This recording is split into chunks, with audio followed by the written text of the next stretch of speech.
Dear Kuya Mike, magandang araw po. Ako po si Erica at nais ko pong ibahagi sa inyo ang isang karanasang hanggang ngayon ay bumabagabag sa akin. Hindi ko akalaing mararanasan ko ito at gusto ko po itong ikwento sa inyong channel para malaman ng iba kung gaano kagimbal ang pangyayaring ito. Noong gabing iyon, kailangan kong pumunta sa bahay ng lola ko. 12:00 na ng hating gabi at dahil huli na, wala na akong masakyan. Napilitan akong maghanap ng carpool. Sa wakas, may nakita akong isang sasakyan na halos puno na. May mga pasahero na 2 babae, ilang lalaki at isang matandang babae. Nagpasya akong sumakay. Tahimik ang biyahe. Ang daan ay balot ng dilim at hamog. Ang mga ilaw ng sasakyan lang ang tanging nagbibigay liwanag. Habang dumadaan kami sa isang ospital pangkaisipan, bigla na lang kaming huminto. Nakita ko sa gilid ng kalsada ang isang babaeng naka-hospital gown. Kalbo siya, maputla at mukhang may sakit. Itinaas niya ang kanyang kamay na parang nagpapatigil ng sasakyan. Huminto ang driver. Naging mas tahimik ang loob ng sasakyan. Tila lahat kami ay naghihintay kung ano ang mangyayari. Tumitig ako sa babae at parang may malamig na hangin na bumalot sa buong paligid. Nag-text ako sa lola ko. Sinabing baka mahuli ako ng dating. Habang papasok na ang babae sa sasakyan, biglang inapakan ng driver ang gas at mabilis na umalis. Iniwan ng babae sa madilim na kalsada. Napaisip ako, bakit hindi siya pinasakay? Lumingon ako sa driver at napansin kong takot na takot siya. Nanginginig ang kanyang mga kamay sa manibela. May isang pasahero na naglakas loob magtanong, bakit mo hindi siya pinasakay? Pero imbes na sumagot, sinabi lang ng driver, tingnan ninyo ang likod. Normal ba ang taong iyon? May halong takot ang boses niya. Lumingon ako sa rearview mirror at doon ko siya nakita ang babaeng iniwan namin sa kalsada. Tumatakbo papalapit sa amin, pero may mali sa kanya.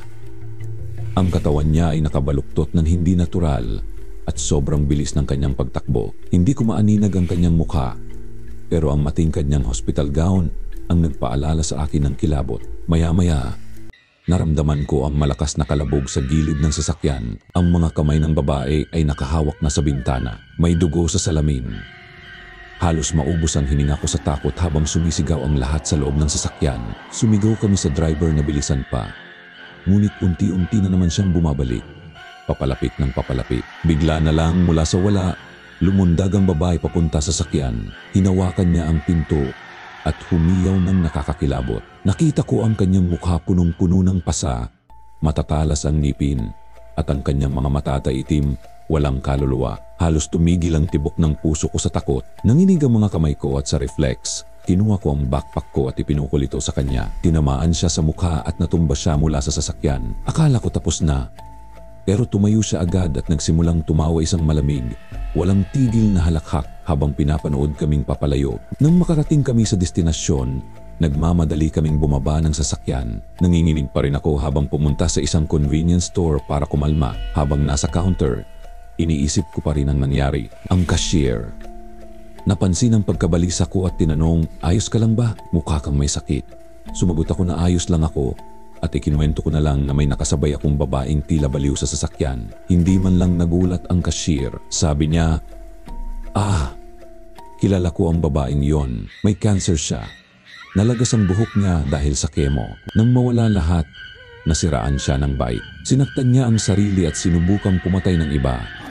Kaya ipinasok siya ng pamilya niya sa mental hospital. Dagdag pa niya. Pero makalipas ang 1 linggo, nakatakas siya at nasagasaan sa kalsada. Patay na siya. Napatigil ako. Sinabi ng cashier sa akin ang plate number ng sasakyang nakasagasa sa babae. Nagtanong pa siya, naalala mo ba ang plate number ng sinakyan mo kanina? Baka iyon din ang sasakyan. Hindi ko napansin ang plate number kanina kaya lumabas ako ng convenience store para tingnan kung naroon pa ang sasakyan. Nandoon pa nga ito. Nang tiningnan ko ng mabuti, doon ko napagtanto yun ang sasakyang nakasagasa sa babaeng iyon dati. Hanggang ngayon, hindi ko pa rin matanggal sa isip ko ang mga pangwalang kaluluwa ng babaeng iyon. Hindi ko na alam kung totoo ba ang lahat o kung nananaginip lang ako. Pero isang bagay ang sigurado, hindi ko na ulit gustong sumakay ng ganitong oras ng gabi. Maraming salamat po sa pakikinig sa kwento ko, Kuya Mike. Lubos na gumagalang, Erica.